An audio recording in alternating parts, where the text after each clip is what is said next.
It just, it just went. It was bad. Gotcha. So when you saw it happening, rather than shoot, I thought I was hoping that they would keep it going better, but they little by little they let it start slipping away, and I mean I talked to them. I talked to Karen, who was still there. I talked to they knew what needed to be done. They knew exactly what needed to be done. From 1891, it's Anything is Possible, a show about competitors, fanatics, dreamers, and the stories behind the passions they pursued. I'm Coach K, and on today's show, how Run and Shoot went from the pinnacle of success as a destination facility to being sold off and unrecognizable in just 10 short years.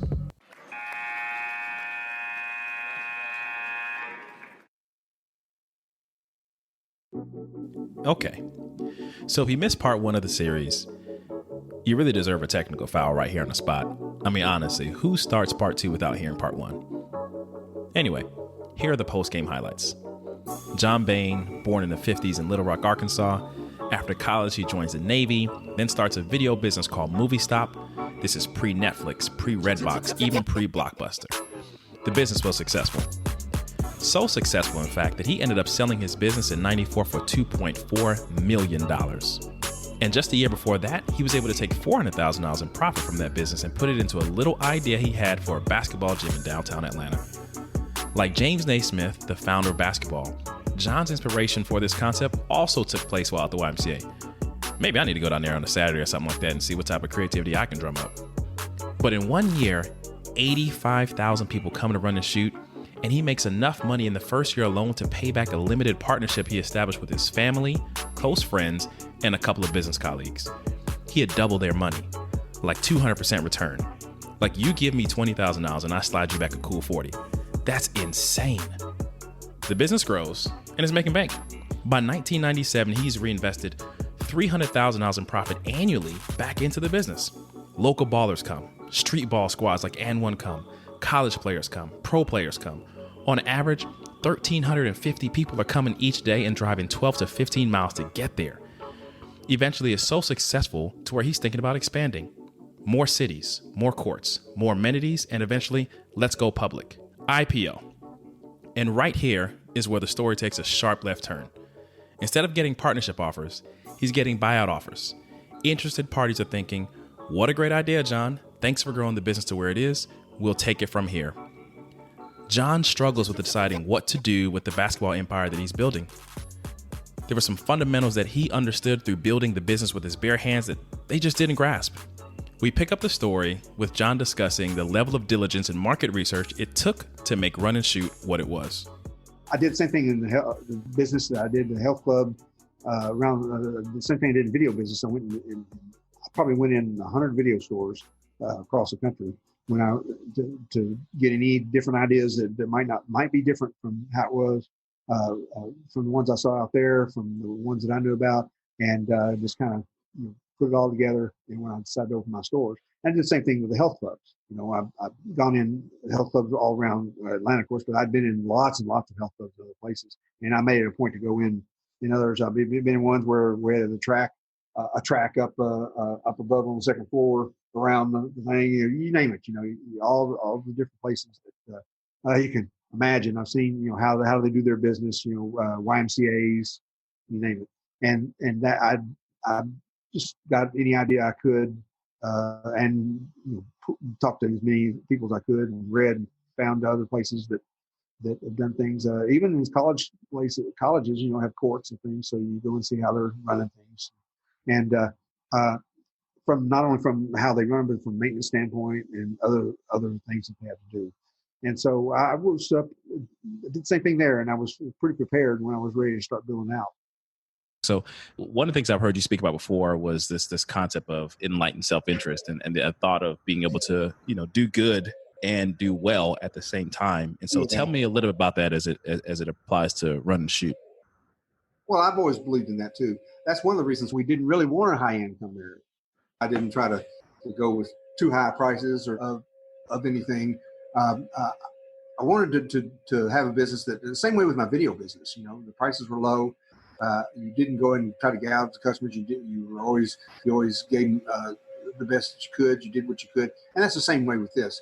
I mean, you could go in and just try to make as much as you can and get out, but or sell or whatever. But I didn't do that. You know, I felt like the benefit of the neighborhood for this thing was phenomenal. We were proud of a lot of things. One is that there were a lot of people coming in there that weren't on the streets. There were a lot of professionals that came in mixing with regular guys, you know, because these guys are in the dressing rooms mixing with other guys, lawyers, doctors, professional business people, you know, and they're changing clothes, doing whatever, listening to these guys talk. You know, there's bound to be some influence. Okay, so we're talking basketball, right? Well, man, let me tell you. The run and shoot concept was like a Sunday brunch buffet of hoops to fill your heart's content. But we're also talking business. More specifically, we're talking real estate. And in real estate, there's a development concept called mixed income housing. See, mixed income housing communities are developments that comprise different levels of affordability. So some units are at market rates, other units are below market rate. Now, the purpose of mixed income housing is to eliminate neighborhoods of concentrated poverty and combat residential segregation, which too often is focused on socioeconomic status and race. So the area where Run and Shoot was located was so decimated with poverty, prostitution activity, and nearby motels with drugs that in 1997, they actually changed the name from Stewart Avenue to Metropolitan Parkway. And if you're a skeptic like me wondering if the facelift actually changed anything, as recent as 5 to 7 years ago, there are reports that show that despite the name change, prostitution still remains a problem in the area. So I say all of this to provide context for Jon's statement earlier about enlightened self-interest. I can speak firsthand to being able to rub shoulders with men and women much older and accomplished in their careers. With me being in high school and college, my professional career hadn't even begun. So those conversations actually gave me a vision of what I could do and who I could become. Without Run and Shoot around and a mentor to drive me there, this is not an opportunity I would otherwise had. Jon tells his version of a similar encounter that he witnessed. I was walking down the aisle toward them, and I heard one kid say, "You know, son, I think I'm gonna get a job." So that was kind of How did you partner with the community? Like, did you establish any community partnerships, say the mayor or the city council's office? The things that we did were allow the police officers to come in free, and we ended up having a little bit of a problem there because then the prison guards wanted to come in, the fire wanted to come in, everybody wanted to come in, you know, and I wasn't doing that really as a public service. I was doing that for security purposes, you know, to make people feel more secure when they come in. And it helped, you know, with the security part, you know, the fact that people knew, you know, it was known that the police officers could come in free. So people knew that there were always several police officers at any one time. There would be several. Yep. And so that was just part of the security. It wasn't really designed as a public service, I said, although it ended up being kind of a public service to them, you know. But there wasn't really that much community-wise. We just tried to do what we could to make sure that everybody was happy. Yeah. You know, so I got to imagine there might have been some sort of social or community conversation or whatever, right? Like you've got you know, somebody such as yourself, you got a white man in the middle of Black America, Black Atlanta, right? What was the receptivity to you, Jon Bain, running this facility, having all of these customers coming in? Did you ever experience any negativity or any just concern? Well, first of all, that's why I hired Chris Manley as the general manager when we first opened, because all of our ads and everything showed Chris and me. And so that solved a lot of that right off the bat, you know, because Chris was kind of like the front man, you know. Yep. Yep. And then as we went along, since all of our employees were mostly Black anyway, there were only a few white employees, and once everybody got to know me and everything, we didn't have any problem at that point. I mean, because everyone practically there was known, and they were, and there weren't any problems with me with anybody, you know. Yep. Okay. So you've talked about how when you look back, there are a couple of things you might have done a little bit differently, in terms of like the placement of the track, or right. You know, the other side of the Yeah, that particular. To What would you have done differently when you think about it? We didn't even get a chance to go and do a lot of the other things we could have done. What's that? Tell me about that. In retail, for example, we had a small retail shop, and you could have had in the front of like on the other side, for example, on the front over there, we could have had a little booth with snacks and ice cream and yogurt, whatever. We could have. There's so many things like that you could have done. But what I was disappointed that we couldn't do was have more things for women. Because you got that when I told you when I went to New Zealand, I saw those women playing leagues down there, and I think it was the boys' club is where it was. There were girls' leagues down there every night, and they were playing in leagues and taking the courts every night. And it's like, well, I mean, look what happens to, especially now. All the girls are out there playing ball in high school, and it's been this way ever since I can remember that even the ones that played in school, once they're out of school, unless only the really good ones can play with the guys where all the guys are playing. You don't see women going playing pickup ball much in these on these basketball courts. It was just kind of funny to me, because we're talking about guys not having places to play. But look at the women that don't have places to play, even the ones playing high school basketball. I mean, so there's so much demand out there for someone to be able to come in and play a good game and play a full court game. But women would be more likely to play in leagues. They would also play pickup ball if you could have a court or two that say women only. The ones that are really good, like I said, play with the men. But there are a lot of them that would come down and play. And then you could have many more activities for younger kids. You could have teams that, especially now with all the ways they have to share the gyms in the schools, at different times, and practice times are always cut short. And you could rent courts out if you needed to, if you had enough of them for people to practice at different times of the day. There's just so many things that we could have done that we just never got a chance to do. Mm. What would you have done with the other side of that building? Okay. Well, what I would have done is I would have put the courts by themselves out there, and I would have put the track in the space next to them, and I would put the fitness areas, the weights and machines. Okay, so you'd have had the weights separate from the courts, and you'd have put the track around the weights. Weight and the fitness area. I'd have all the treadmills and all that inside there too, along with the weight area. One end would be the weight area, and the other would be the fitness area, for example, and the track right around there. And the reason for that, there's a couple of reasons, but one is, of course, the balls hitting people on the track, which was a pain, but secondly, you weren't able to section off the courts and use them for. I would have had a curtaining system in there, and I would have been able to curtain off those courts to use them for different functions. Recreation, children's recreation, or women's basketball. AAU, any of these kinds of things. We could have done that, and we could have opened that other door on the other side. We could have curtained off the thing and had those two courts, for example, and then we could have had entry to that other door. We could even have people come and watch games. Or whichever the case is, we'd had to have a separate dressing rooms for those areas. I think probably the only thing we would had to have done something differently. We'd had to have separate dressing rooms for those for that group that they could use, and then we would have our regular dressing rooms. But we would have had room to do that. But just have to have a separate area there. I'm not sure how we would have done it, but we would have done that, and then it would have allowed us to make use. When the Olympics came, for example, we couldn't rent that out to people. We just couldn't do it. But if we'd had that separate coordinating system, we could have done some things that would have not hurt our regular business. Yeah. So you're running it. You started in '93. It's now 1998, right? So like in the basketball world, it was pretty interesting time. But to be in Atlanta, there were some really good things happening in Atlanta. So by 1998, like the business is going well. Like what made you think about selling the business? Well, I didn't really originally intend on selling it, but I mean, because I talked to a lot of people. I met during the Olympics. Met with Magic Johnson down there. He came by our office there, and we talked a bit. But he had done his LA theaters, and so he was not I don't think he was felt like he was in a position to do something like this.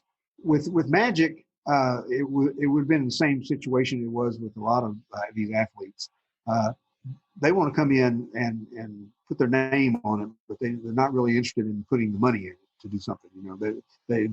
You'd go get financing just like you would anywhere else, and that's basically what most athletes, the way they look at it. They don't look at putting their own money per se in there. They're looking at putting the name to it and getting a little piece of action and so forth. But some guys from Detroit came down, and I went back to Detroit, and we met with some people there. Daryl Dawkins was there, and a couple other people. But I met with this guy named Alan Diane, who's the guy who took Blockbuster public. And these guys wanted to go and do a bunch of courts, and a bunch of athletic centers, and it was fine, except that they didn't have any money, and they wanted a big old giant share of the business, and then they wanted to go and get money from somebody else, and that's why it didn't work. But this guy, he says, "Oh, my grandson loves it." I tell you what, you give me about 5 more guys like him. Pointing to Daryl Dawkins, he said, "Give me about 5 more guys like him, and I'll go get you $20 million." But these guys weren't really. They just didn't understand that. You don't need 40% of a business, and you're going to get $20 million to build 20 of them. You don't need 40%. Yep. Pretty easy to take a small percentage and make a nice bit. But so you were looking to expand the business and go further nationally. I was open an additional facility. I looked in Atlanta at that Kmart, but the problem with that Kmart, it was a perfect place, 110,000 square feet.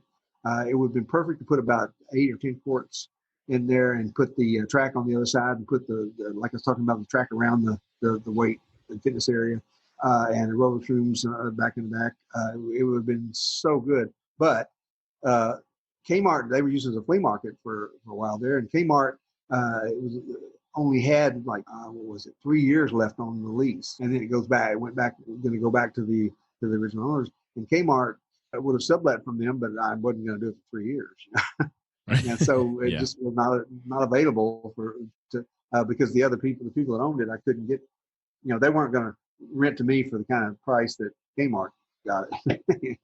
So how did you eventually get to the place where you decided, you know what? All right, I think it's time to sell this business. At that time, we had been looking around for people to do something, but it wasn't urgent. We were just looking, and that's about the time when the Olympics came around. It was 96, 94. Mm-hmm. Yeah, 96. 96, yeah. I just started really looking. It was only 3 years, and I just started really looking around and saying, okay, it's time to start looking, seeing if we can do something else. We're doing pretty well. I've been putting money back in for several years, first 2 or 3 years, and so I was ready to start looking and seeing if we can do some expanding. And that was about time he had come in. But I don't know if I had met with those guys up in Detroit before that or not. And there were others that had called and I talked to that came in, but most of them were just didn't have the funds or the experience to do what needed to be done. So the people that I ended up selling to originally, they had come to the guy that had kind of put this together, came down as one of my managers. I actually was kind of a general manager, basically, and he was at IBM, and then he came down and he started out looking for investors and so forth, looking around and finding people to invest. And it just turned out that we found these people, but they didn't want to invest and go more. They wanted to buy it and go expand. So that's the only reason that it really sold in the first place, was that's just what we found. That was the deal. So so you were interested in expanding. You look for investors, and then the investors that came were really interested in buying it out, as opposed to say investing and becoming partners with you in the business. As opposed to, got it. Right. And that was I think that was the family golf business, right? Right. Yeah. Got it. Man, when things fall apart. We're going to take a quick halftime break, and when we come back, Jon discusses how after the sale, the new owner guts the service and grabs the profits. I also asked Jon if he ever had second thoughts about leaving, and he explains why he believes run and shoot could still work today. Stay tuned for the second half. We'll be back in 20.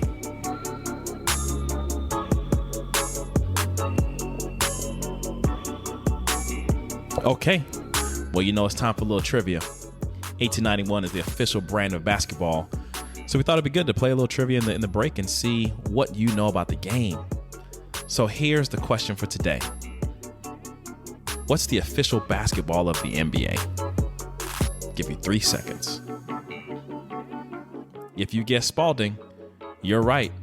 Spalding has been the official NBA basketball since 1984. All right, back to the show.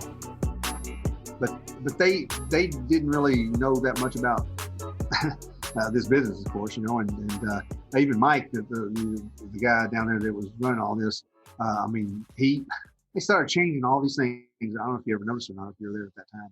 I noticed all of it. Things when I was gone, and then he called me in the summer. Let me tell you, it was really weird. It's like he was so eager to get me out of there because he wanted to take over. He wanted to be in charge, and of course I still had to stay on to make sure the computer stuff was working because I was doing all that, and as well as everything else.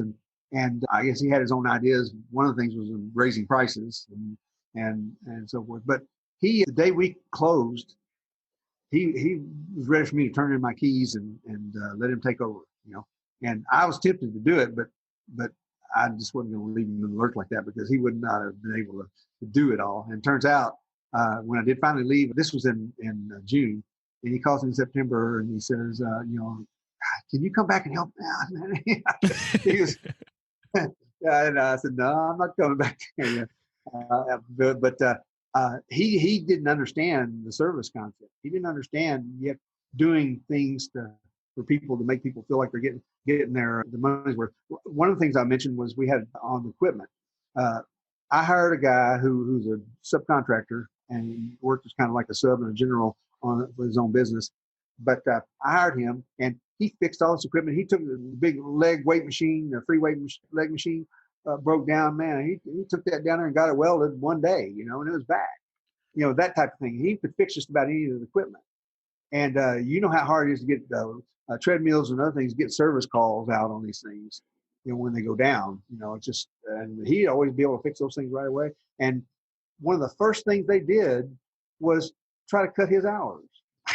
It's like, what? You can't do that. It's like, they just didn't understand. It's a core part of the business. And I remember that because I remember coming and I think it might have been broken down. Yeah. I remember Court 1 had the little cones on them because it was closed off. And apparently there was something wrong with the hardwood. There were some warps in the court. So you'd play and you'd bounce the ball. And, all of a sudden you get to that particular point in the court and you'd realize that the ball bounces a different way.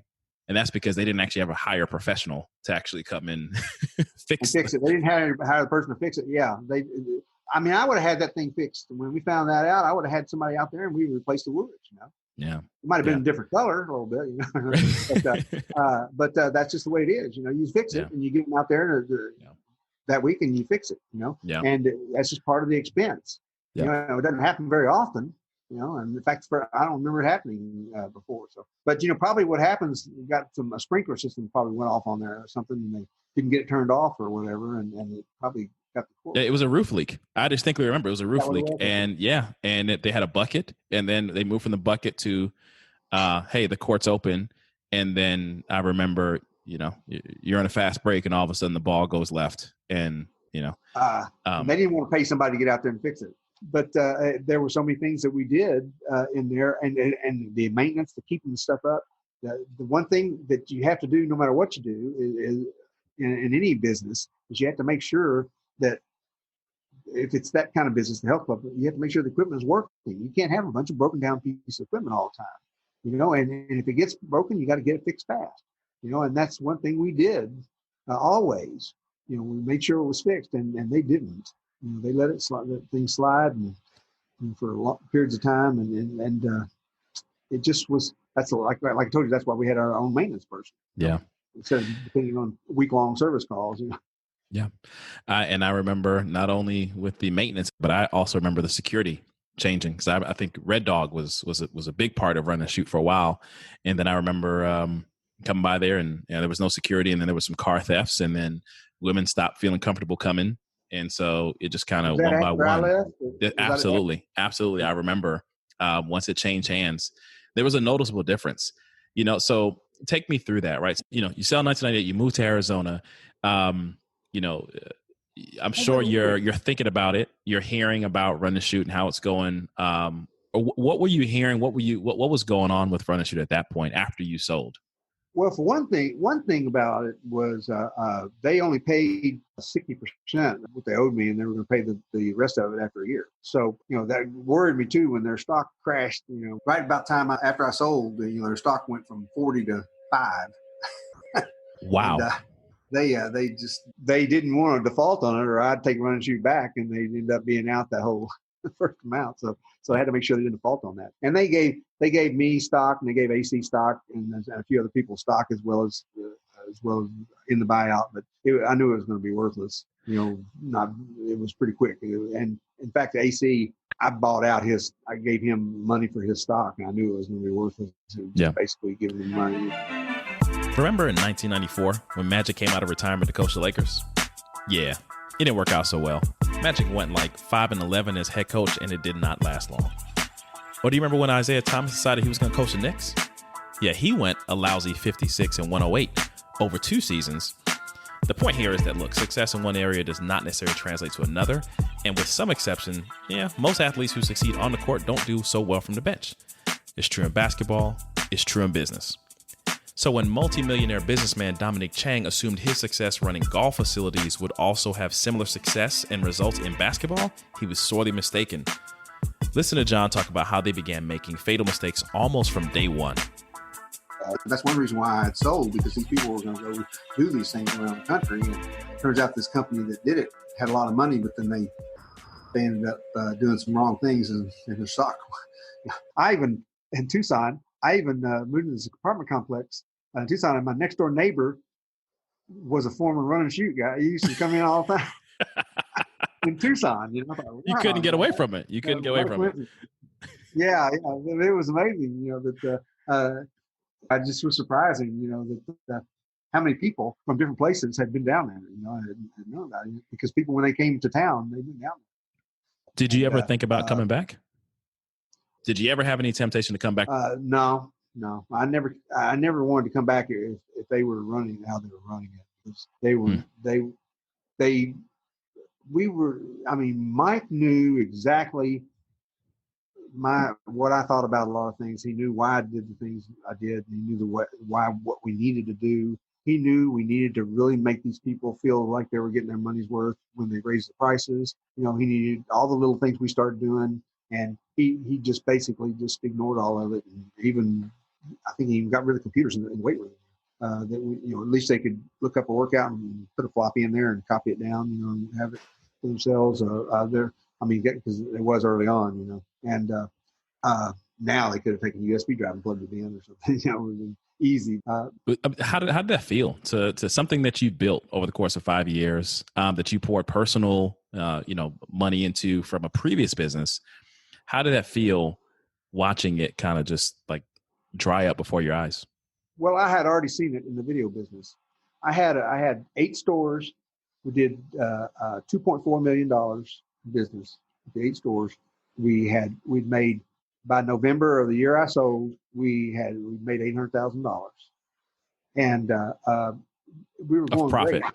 Yeah, $800,000 profit, and they came in and changed every single thing that was successful in there to their system. The $3 prices. They started. I had managers who were very well paid, just like in Run Shoot, in which they did the same thing there too. The managers I had were well paid because they knew what they were doing.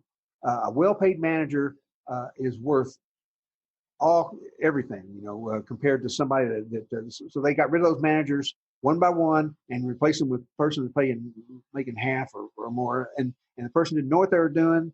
And the service went down.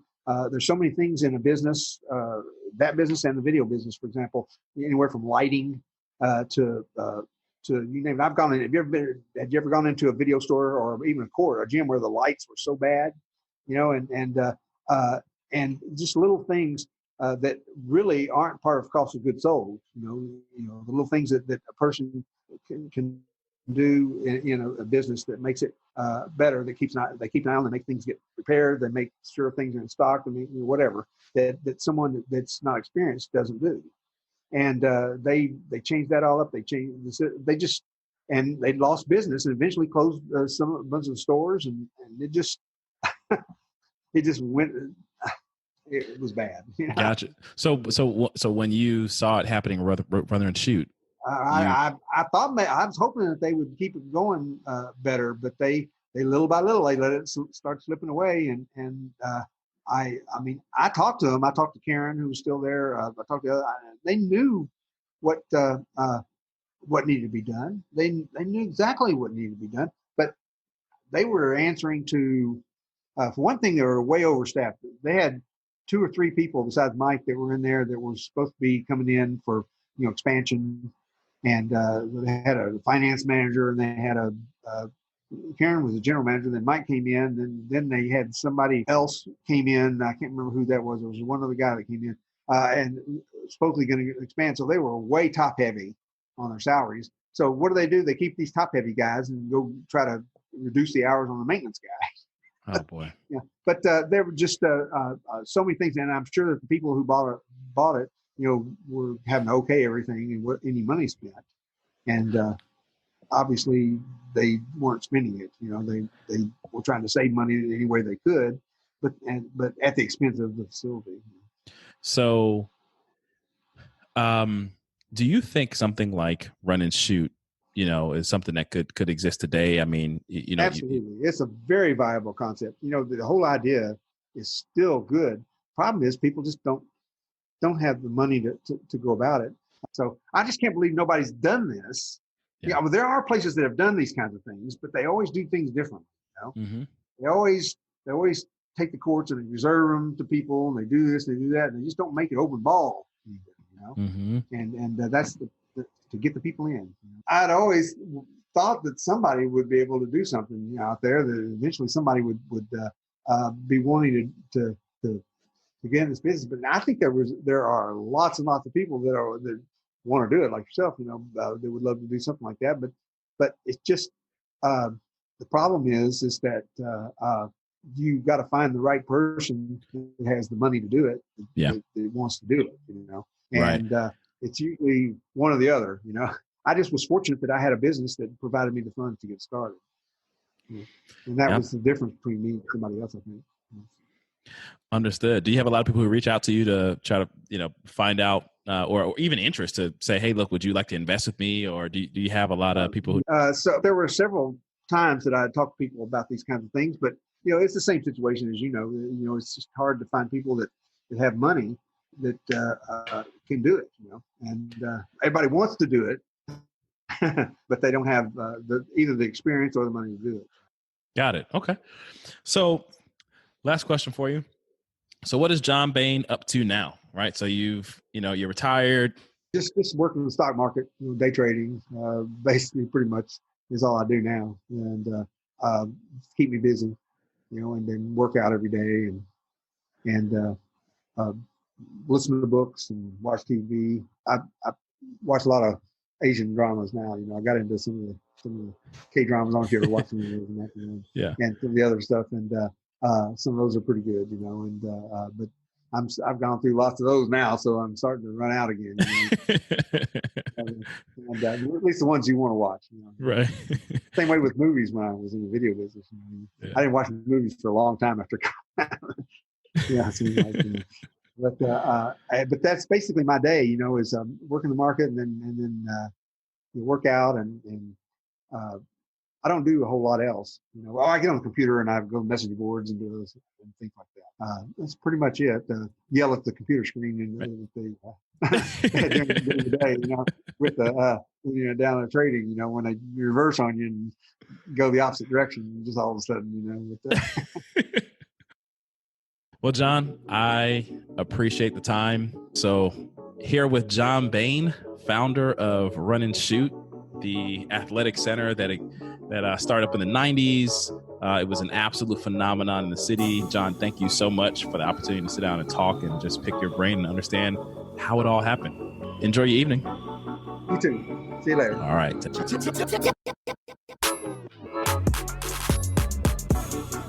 So here is the eulogy that Run and Shoot never properly received.